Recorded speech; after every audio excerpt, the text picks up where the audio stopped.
Hello students, today we are going to study living world and classification of microbes. म्हणजेच विद्यार्थी मित्रांनो, आज आपण इयत्ता 8वी मध्ये असणारा पहिला चॅप्टर सजीव सृष्टी व सूक्ष्मजीवांचे वर्गीकरण हा पाठ अभ्यासणार आहोत.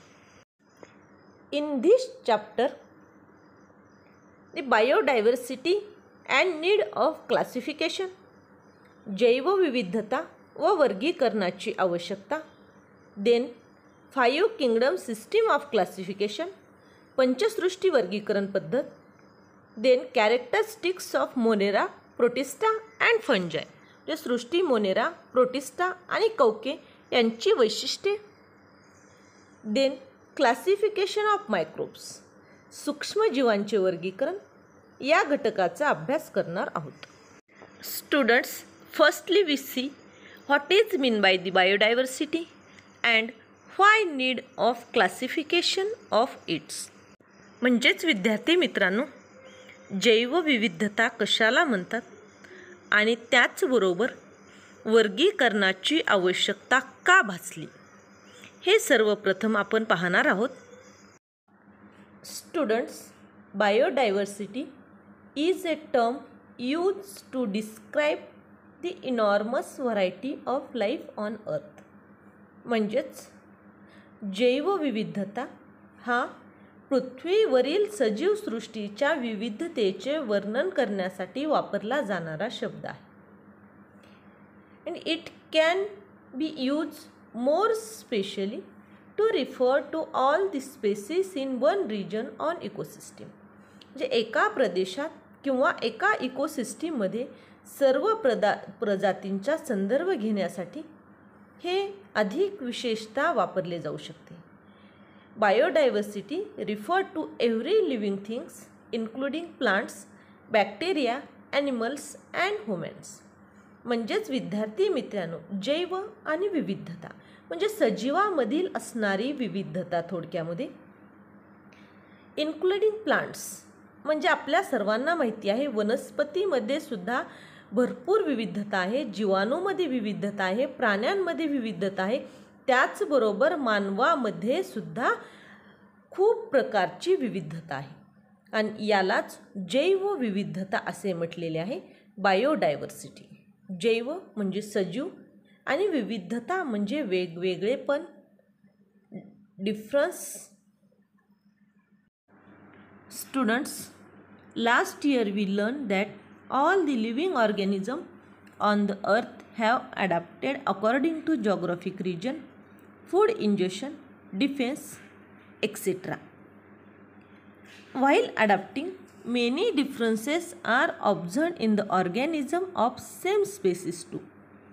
म्हणजेच विद्यार्थी मित्रांनो, मागच्या इयत्तेमध्ये आपण भौगोलिक प्रदेश, अन्नग्रहण, संरक्षण अशा विविध कारणांनी पृथ्वीवरचे जे सजीव आहेत या सर्व सजीवांनी स्वतःमध्ये एक अनुकूलन करून घेतलेलं आहे, बदल करून घेतलेले आहेत आणि हे अनुकूलन साधताना, बदल साधताना एकाच जातीच्या सजीवातही विविध बदल झालेले दिसतात.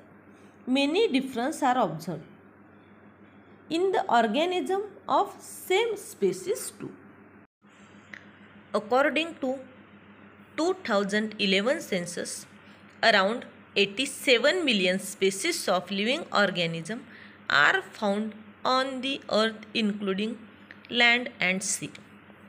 म्हणजेच विद्यार्थी मित्रांनो, जी 2011ची जनगणना झाली आहे तर या जनगणनेनुसार पृथ्वीवर जमीन व समुद्र यांच्यामधील सर्व सजीव मिळून सुमारे 87 दशलक्ष जाती ह्या आपल्याला ज्ञात आहेत.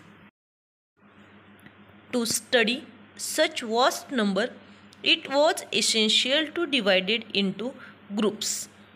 म्हणजेच विद्यार्थी मित्रांनो, एवढ्या प्रचंड संख्येने असणाऱ्या सजीवांचा अभ्यास करण्यासाठी त्यांची गटात विभागणीही व्हायला हवी.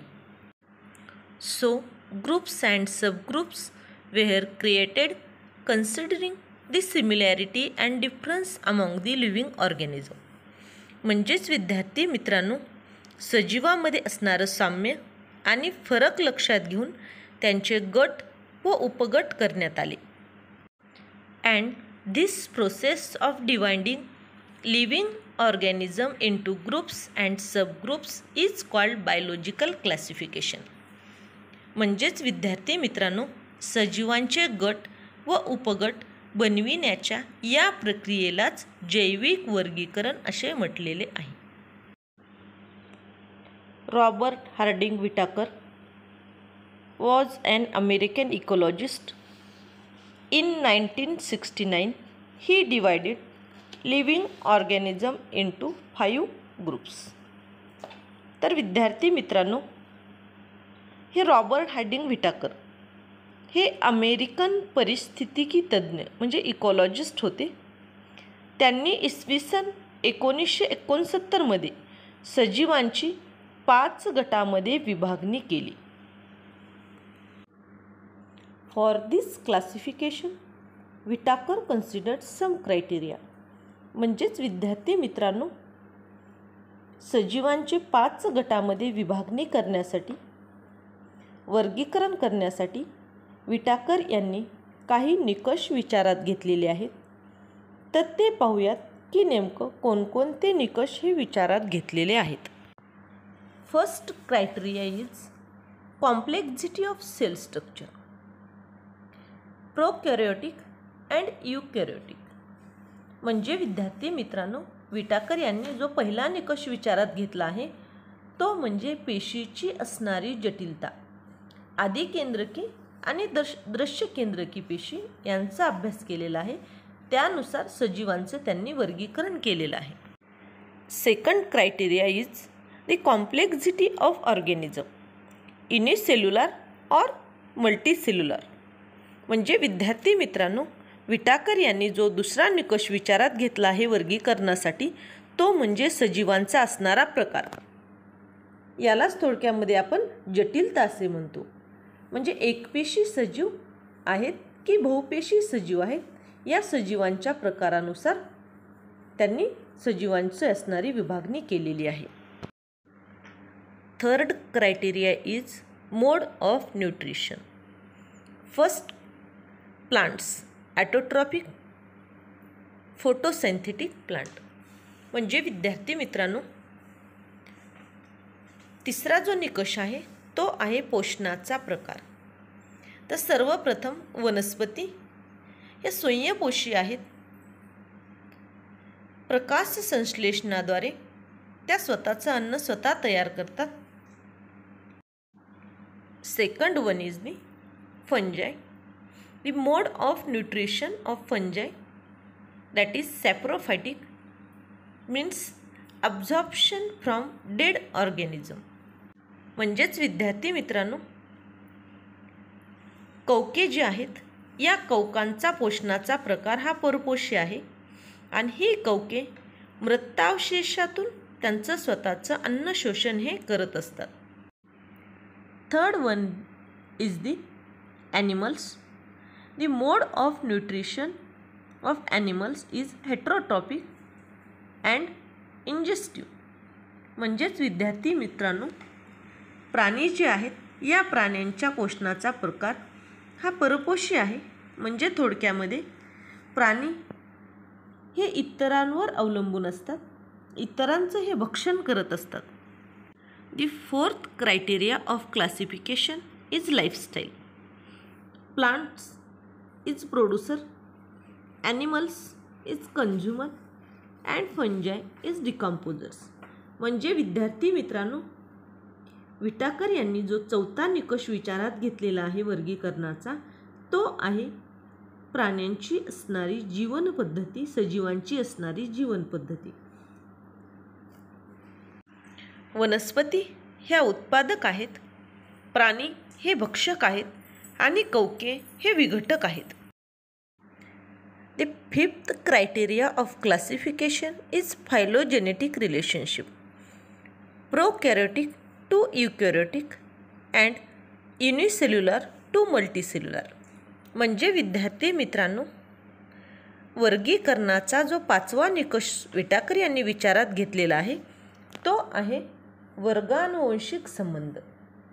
आदिकेंद्रकी ते दृश्यकेंद्रकी आणि एकपेशीय ते बहुपेशीय. So students, according to these 5 criteria, Whittaker is classify living organism into 5 groups. म्हणजेच या 5 निकषांच्या आधारे व्हिटाकर यांनी सजीवांचं वर्गीकरण हे 5 गटामध्ये केलेले आहे. Students, in the next video we will see the detailed information about 5 groups of living things that Robert Whittaker has divided into 5 groups. If you like this video, please like, share and don't forget to subscribe. Thank you all of you.